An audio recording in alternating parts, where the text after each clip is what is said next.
Thank you, JD.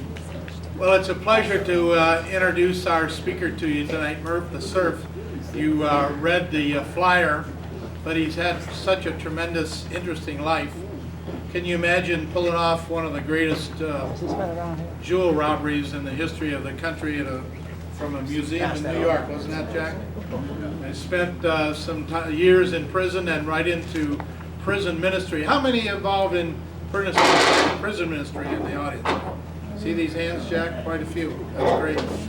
So he's got a real heart for that. Has served with the glass ministry and many others in full gospel.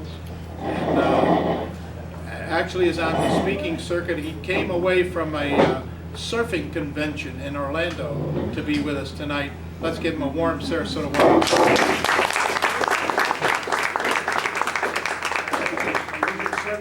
Yeah, it's in the car. Get out here working. Good evening. Good evening. You got to speak right into that, or maybe you don't need it. I don't need it. You want it up a little bit? No, we're good. We're good. Okay. It just sort of looks proper, and Okay. you know, and I know you spent $15 for it, so.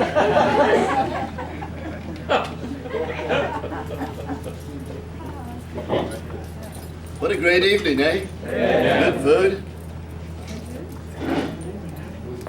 1964, another man and I went to New York City and pulled off they call the jewel robbery of the century. When we climbed up on top of the American Museum of Natural History, tied some ropes off, swung down the side of a building, we're about 125 feet off the ground, went into some windows into the J.P. Morgan gem room. And 5 hours later, when we left there, we had the largest diamond ever found in America. It was called the Eagle Diamond. We had the largest black sapphire in the world. We had emeralds that were the size of dominoes, supposedly from King Solomon's mines, 400 karat aquamarine, 800 karat amethyst. We had the DeLong ruby, the most famous star ruby in the world, and the largest sapphire in the world, the Star of India. Hollywood made a movie about that robbery called Murph the Surf. My name is Murphy, so of course I'm Murph, and I'm in the Surfing Hall of Fame. And today I signed autographs for several hours along with other men who surfed all over the world, who were involved in the playing in the water, doing that. And on Wednesday I go to Puerto Rico to officiate at a world surfing contest down there. I'm 77 years old, but I still paddle out with the boys and show up. And it's not getting easier, gang. But when you're a legend in your own mind, it kills you. And but at the trade fair in Orlando, it's the largest surfing trade fair in the world, where people come from Australia, Japan, all over the world to buy apparel, whether it's swimming suits or shirts or caps or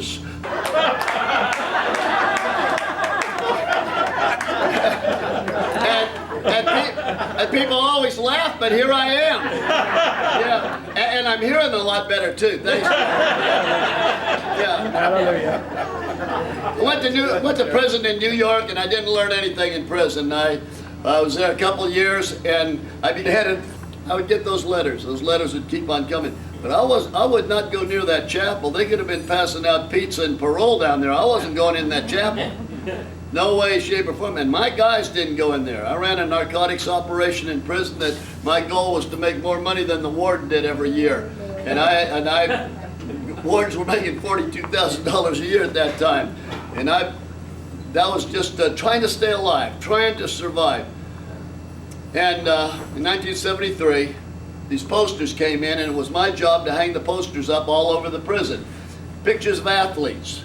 And it said, Bill Glass, Weekend of Champions. Bill Glass had just finished playing football with the Cleveland Browns. They were the world champions before the Super Bowl.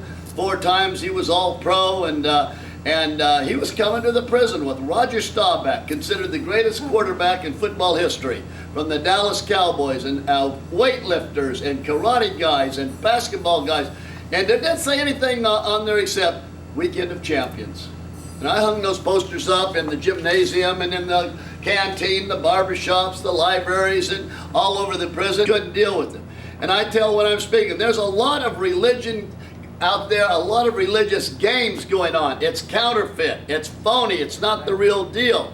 This Jesus thing is the truth that sets a person free. Amen. And the chaplain said, you come down here, he said, and this young man who wants to manage your life, He said they executed him out on death row in front of his mother and 1,000 people. It doesn't tell you that in the Bible. I spent 3 days in the Rockefeller Museum in Jerusalem doing the research on what did the Jews say, what did the Romans say about the execution, about the crowd there that had come in from all over the country for Passover that weekend. This was an enormous event. And he said that that's the beginning of the story, man. He said because the ground could not hold this young man named Jesus. And he rose up from the grave and he wants to do something special in your life. And I'm sitting in the back row of the chapel and I'm thinking, well, that's about the craziest story I've ever heard. Wow. Ground couldn't hold him. Oh, what's going on here, you know? And then it dawned on me once again, what if? What if that's true? What if that's real? Why is it that the only people, I did 21 years in prison, and the only people who come in are Christians? You can't pay people to come into prisons. You know, the only people who come in that you can set your watch to, rely on them every Tuesday night at a Bible class, every Saturday morning, are the people who represent the truth that sets a person free. And I stood up, and a big old black guy stood up on the other side of the hall. His name was Elijah Webster. They called him Big Web. Big Web and I walked down front, and I tell guys, I said, I don't know what anybody said. I don't know who prayed. I don't know what we said, but we signified that we needed some help. That whatever we had was not enough, that we needed some more, and we're going to take a chance. I said, and what happened? Big Web and I got saved. We got saved from going to hell. We got saved from being crazy. We got saved from all the bad stuff that bad men have. We got saved from that, and the process started. The journey started. It wasn't one of those things when you're riding around out here in some nice little car, and you can stop the car like that. But if you're in a big semi going across western Texas out there, you don't stop that semi around me. As things started happening, and my attorneys would say, "What happened? The parole board just took 35 years off your parole date." I said, I don't know. Well, it was how God was moving there, because they can do whatever they want. Parole board can do anything that they want to do. And the thing is, I was doing a ton of more time. I was doing 10 times more time than other guys with similar backgrounds and similar crimes and similar stuff. So anyway, but the day finally came. Zephyr Hills. I'd been at Rayford Penitentiary for 5 years. I'd been at 9 years at FSP, Florida State Prison. I was at Zephyr Hills, and the day came for me to leave prison and go to a work release center. And out in the parking lot were the wagons there from ABC, CBS, and NBC. And I wasn't going to let them know that this prison, since 20 years in prison, it broke me. Because I have a little Irish pride and a little style, so I had a silk suit sent in, one of my real nice, fine silk suits, you know. And I'm going out to do a media conference, and so I dress all up inside the prison there, and I'm going out, and they've got the media all roped off, and it's a big deal. And I bent over to tie my shoes, and that back of that coat, the whole thing ripped right open. Ripped wide open. You know, God's got a way of tuning you up, you know. So when I walked out of the prison, I had to walk out like this. You know. I couldn't let him see that I was wearing rags. When we got down here to Highway 27 and I-4, I threw the whole thing away, you know.